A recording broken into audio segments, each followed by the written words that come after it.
Semuanya direkayasa. Saya harap arwah ibu saya di sana, buyut saya di sana, seorang pejuang dulunya, semoga bisa membukakan ini semua melalui saya. Ada sekelompok pengguna, pengedar, dan bandar narkoboy. Akhir-akhir ini transaksi mereka selalu bocor ke tangan polisi. Dan pasar terbesar mereka di masa itu adalah geng motor. Kasus Vina itu dimanfaatkan orang-orang munafik, orang-orang sebelah yang membenci Joko Widodo. Apalagi ini Prabowo Gibran. Orang-orang munafik yang teriak-teriak nggak percaya dengan keadilan Indonesia. Assalamualaikum warahmatullahi wabarakatuh. Salam sejahtera bagi pengunjung channel Cak Sugiono. Terima kasih yang sudah mengklik video ini. Semoga dilancarkan segala urusannya dan dijauhkan dari mara bahaya. Amin amin ya robbal alamin. Seperti biasa, bagi teman-teman yang baru menemukan channel ini, jangan lupa like, komen, dan share. Yang sudah subscribe, terima kasih banyak. Yang belum subscribe, silahkan subscribe. Nah, di kesempatan malam hari ini kita masih membahas terkait kasus Vina Cirebon. Nah, di sini ada video yang menarik teman-teman ya. Semakin panas nih, Nyai Widya vs Pak Hotman. Jahat kamu Pak Hotman lo, kok bisa, kenapa? Hotman Paris naik darah dituduh terima uang sogokan di kasus Vina Cirebon. Lu, kok bisa? Gimana selengkapnya? Yuk kita tonton videonya bersama-sama. Check it out. Cuma gara-gara ada mak lampir segala macam itu di TikTok, ya, ada yang menerima uang segala macam lah katanya. Yang punya TikTok segala macam, gue udah kaya raya, gue nggak mungkin terima sogokan uang kecil, oke? Gue lebih kaya dari bupati yang kau maksud, nggak mungkin saya terima uang, ya? Gue lebih kaya dari bupati-bupatinya, ya? Saya benar-benar, sekarang ini udah dua nih fakta bahwa kami benar-benar ingin kasus ini terbuka. Hotman lah yang pertama meminta agar Otto Hasibuan dan Yusril menjadi pengacara Peggy agar berani di persidangan, agar kasus ini terungkap. Kalau memang saya membelok, saya nggak mungkin mengusulkan pengacara top. Yang kedua, sekarang saya yang mengatakan agar Pak Jokowi bentuk tim pencari fakta, bongkar sedalam-dalamnya. Kalau hanya formalitas pro justisia, ini hanya akan mengarah kepada Peggy, dan kasus ini apa yang terjadi akan tertutup selama-lamanya. Oke? Nah, itulah tadi teman-teman ucapan dari Bapak Hotman Paris. Dan di samping ini terlihat Ibu Widya menangis teman-teman. Ada apa dengan Ibu Widya? Pastinya Ibu Widya akan mengucapkan sesuatu ini teman-teman ya. Coba kita dengarkan ya.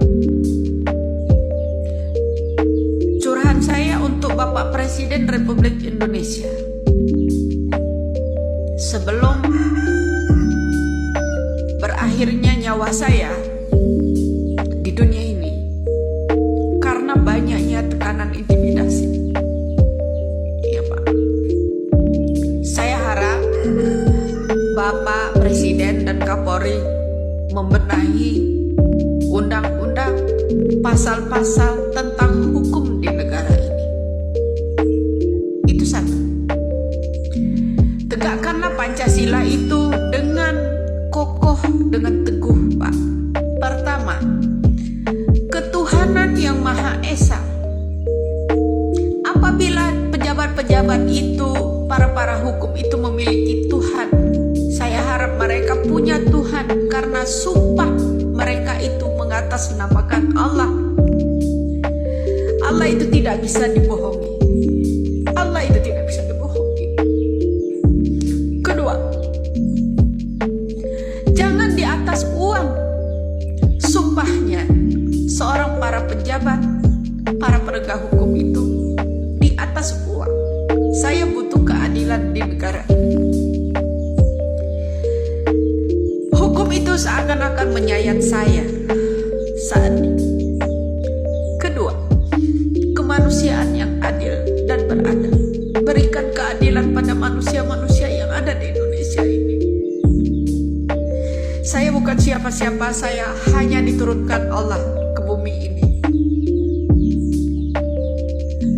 Rasa manusiawi, rasa toleransi, beradab sesama agama. Itu keinginan saya. Ketiga, karena drama-drama kalianlah Indonesia jadi terpecah belah. Yang dulunya saya mendukung Bapak Jokowi, akhirnya saya jadi pembenci Bapak Jokowi. Karena yang bencinya saya bukan karena Bapak Jokowi, tapi Bapak Jokowi dikelilingi orang-orang mafia saat ini. Ketiga, empat, katanya merakyat, tapi rakyat semuanya ditindas. Katanya merakyat, tapi undang-undang diperbaiki hanya menguntungkan semua pejabat yang mengatasnamakan wakil rakyat. Undang-undang hanya berlaku buat orang yang berduit. Saya tidak punya Tuhan. Mereka bersumpah di atas jabatan yang mengatasnamakan Allah, tapi mereka tidak takut dengan Allah. Itu murka mereka semua. Kelima, saya butuh keadilan. Keadilan sosial bagi seluruh rakyat Indonesia.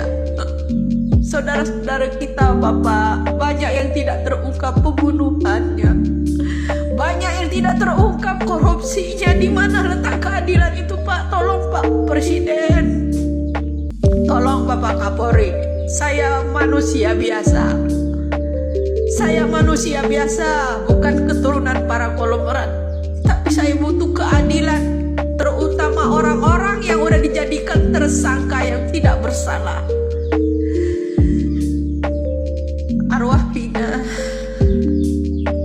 tetap menghantui mereka.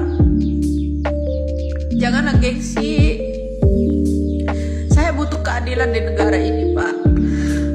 Tolong, dengan logonya negara kita ini memiliki Pancasila, berpegangan teguh, berpegangan erat.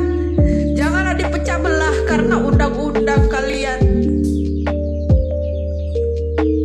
Pertama, yaitu masalah kasus demi kasus. Tidak ada yang terselesaikan dengan murni, semuanya direkayasa. Saya harap arwah ibu saya di sana, uyut saya di sana, seorang pejuang dulunya, semoga bisa membukakan ini semua melalui saya.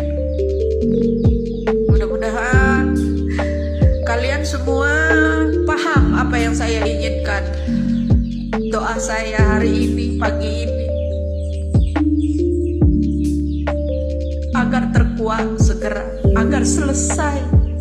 Setelah ini kita masih akan menghadapi selesainya yang namanya hukum ini. Jika ini terkuat, masih akan berhamburan darah di negara kita ini. Masih akan berhamburan darah. Pembunuhan yang akan dilakukan bagi saksi-saksi yang benar. Mengerikan sekali, ya Allah. Pembunuhan yang akan dilakukan apabila saksi-saksi orang yang jujur ini membuka siapa dalang dari ini semua, berawal dari mana. Pembunuhan makin banyak. Tolong Bapak Presiden, Bapak Kapolri, benahilah hukum. Kuatkan rakyat-rakyat yang memberikan jalan penelusuran. Itu penuh perlindungan, Pak. Bukan berdasarkan uang. Itu salah satunya. Semoga Bapak Presiden menyimak. Akhir kata dari saya ini, ya, saya bukan takut. Setelah ini terbongkar, masih akan ada banyak pembunuhan buat orang-orang yang menjadi saksi sebagai kejujuran.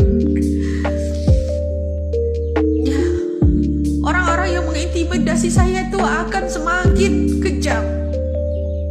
Lebih kejam dari ucapan mereka ini, Pak. Itu yang saya lihat.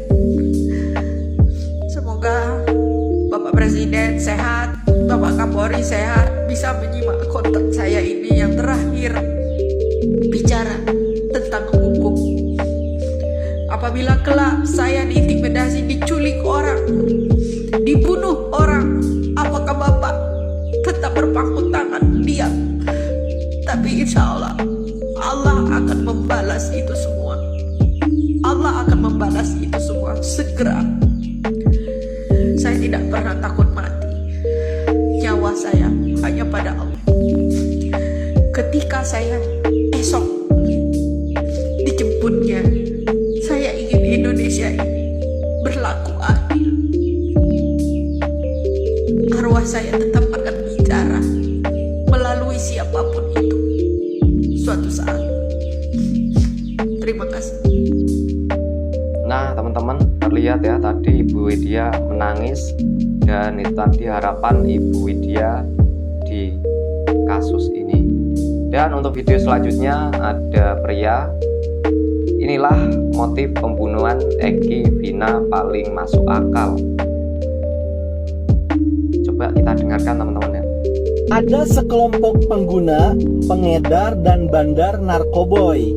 Akhir-akhir ini transaksi mereka selalu bocor ke tangan polisi. Dan pasar terbesar mereka di masa itu adalah geng motor.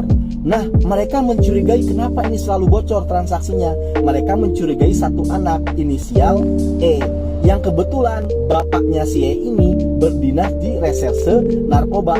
Dan kebetulan juga si E ini anggota dari geng motor yang menjadi pasar terbesar mereka. Maka dieksekusilah si E ini sebagai ajang balas dendam, juga sebagai untuk mengamankan transaksi mereka di dunia narkoboy. Tapi apesnya si V lagi ikut sama si E. Sebenarnya target utamanya ya si E. Si V itu hanya korban. Nah di video selanjutnya ada pria yang mengatakan orang-orang munafik memanfaatkan kasus Vina Cirebon. Kok bisa? Dan gimana selengkapnya? Kita tonton videonya bersama-sama. Kasus Vina itu dimanfaatkan orang-orang munafik, orang-orang sebelah yang membenci Joko Widodo, apalagi ini Prabowo Gibran. Orang-orang munafik yang teriak-teriak nggak percaya dengan keadilan Indonesia, nggak percaya dengan polisi, tapi giliran motornya hilang, mobilnya hilang, bukannya lapornya ke Tuhan, tapi lapornya ke polisi juga. Kan munafik. Kalau nggak percaya ya jangan lapor ke polisi, gitu loh. Maaf ya, bukannya saya membela polisi, tapi kita mau percaya kepada siapa, mau mengadu kepada siapa, kalau bukan ke pihak yang berwajib, yaitu polisi. Ada persoalan, ya kita lapornya polisi. Adanya polisi punya kekurangan, yes, kita akui, iya kan? Tapi kan dalam kasus Vina ini kan banyak dimanfaatkan oleh orang-orang sebelah, orang-orang yang nggak suka Prabowo Gibran, yang nggak suka Pak Joko Widodo, yang suka teriak-teriak itu benar-benar memanfaatkan. Hukum Indonesia nggak adil, nggak dipercaya polisi ini. Tapi giliran kehilangan, giliran ada pelaporan, lapornya ke polisi, minta perlindungan. Kan munafik ya, iya kan? Itu dimanfaatkan orang-orang munafik. Oke, buat pecinta Prabowo Gibran jangan terkecoh dengan kasus Vina, karena itu memang sengaja dikemas untuk menyudutkan Prabowo Gibran, Joko Widodo. Terima kasih. Bos, ini saya mau nanya. Ini Peggy kan begitu terbun kan belum kelar-kelar urusannya nih. Bos mau bisa nanganin apa enggak ini? Ya gue sih bisa aja, asal dengan catatan ya, pengacara lain mundur. Tony SHMH mundur kalau udah nggak sanggup. Siapa aja mundur, yang 100 pengacara mundur. Biar gue turun sendiri, gue tangani sendiri, insya Allah Peggy bisa bebas. Gue tahu caranya, insya Allah ya. Berarti pengacara-pengacara lain-lainnya mundur semua itu? Mundur semua dulu, karena gue nggak biasa rame-rame. Gue harus sendiri turun ke Cirebon, gue tangani Peggy, yang lainnya mundur. Siap gue. Ya, itu aja syaratnya. Tapi kalau itu nggak dilakukan nggak bisa gue. Gue nggak bisa rame-rame, karena gue bukan pengacara keroyokan. Oke, makasih. Video selanjutnya ada ibu-ibu mengatakan kakean klarifikasi, menandakan Anda sibuk menutupi kesalahan, kata ibu ini ya. Gimana selengkapnya? Yuk kita tonton videonya bersama-sama. Check it out. Nasihat buat mantan ibu bupati lagi sibuk klarifikasi kesana kemari Bu, tak kandani ya. Kalau situ sampai klarifikasi kesana diketawain orang tahu. Hah? Gimana gak ketawain orang? Jejak digitalnya aja banyak ya. FB-nya anak ibu juga foto sama ibu. My mom, ibuku tersayang. Terus anak ibu tuh ya fotonya ada Bu, kecuali nggak ada. Kalau saya nih ya renungkan ya Bu, Ibu Bupati yang terhormat ya, mantan Ibu Bupati yang terhormat. Kalau saya punya anak, saya didik anak saya, ada anak saya yang berbuat kriminal, malah nggak saya pilain Bu, nggak malah saya merekayasa berbagai cara, piye caranya sampai nama di kakak dihapus, anak 5 dijadikan hanya 4, padahal jejak digital di Mbak Google juga ada ya, nama suami ibu ada, lulusan riwayat ada, nama istrinya ada, daftar nama anaknya juga ada, semua ada 5. Sekarang di 2024 ini dengan ajaibnya kakaknya menjadi anaknya 4. Hanya orang bodoh yang percaya dengan kebohongannya ibu. Tahu enggak? Kalau orang tua yang benar, yang bijak ya, ibu punya anak dan anak itu berbuat kriminal ya, dan kriminalnya sangat nggak manusiawi lagi nih ya. Kalau saya tak cek tak terke nang kantor polisi, nih Pak, anak saya pasrahkan ke jenengan, silahkan diproses. Nih saya kasih jempol Bu. Tapi kalau dengan cara seperti ini, yang melakukan anak ibu, yang berbuat jahat anak ibu, dan ibu ikut-ikutan menutupi kebohongan anak ibu dengan cara berbohong, bersandiwara, sampai bapaknya diganti orang lain, jejak digitalnya padahal ada, emang ada orang lain lagi yang namanya sama, mukanya sama, emang ada Bu. Dengan cara ibu seperti itu, ibu tahu enggak, dosanya anak ibu pun itu ibu juga ikut tanggung. Misalnya di akhirat kata Gusti Allah bilangnya, misalnya menghilangkan nyawa orang lain itu hukumannya di neraka jahanam lantai paling dasar, misalnya seperti itu. Tahukah ibu pun sama, akhirnya apa, dosanya juga ke ibu. Beda urusannya kalau ibu berbuatnya lebih bijak. Kamu ngapain, berlaku apa, serahkan, nih namanya ibu Harun, gak bakalan dimaki orang karena yang menyerahkan ke kantor kepolisian ibu sendiri. Sekarang logika aja ya, kalau sampai ibu merekayasa berbagai macam hal, sampai pura-puranya nih anak dicarikan bapak, pura-puranya bapak siapa, kakaknya sampai dirubah, dan nih anak diintervensi, kalau ditanyain bilang ya kamu tukang gojek, kalau ditanyain bilang ya kamu nggak punya motor, kalau ditanyain kamu nggak punya HP. Lah mosok anake wong payah ora duwe motor, ora duwe HP, dadi ketua gangster. Siapa yang percaya? Nggak ada Bu, tawain itu. Nah teman-teman, videonya sudah habis ya. Terima kasih banyak yang sudah menyaksikan di channel Cak Sugiono ya. Kurang lebihnya mohon maaf. Akhir kata, wassalamualaikum warahmatullahi wabarakatuh. Jangan lupa komentar di channel ini terkait video ini. Terima kasih.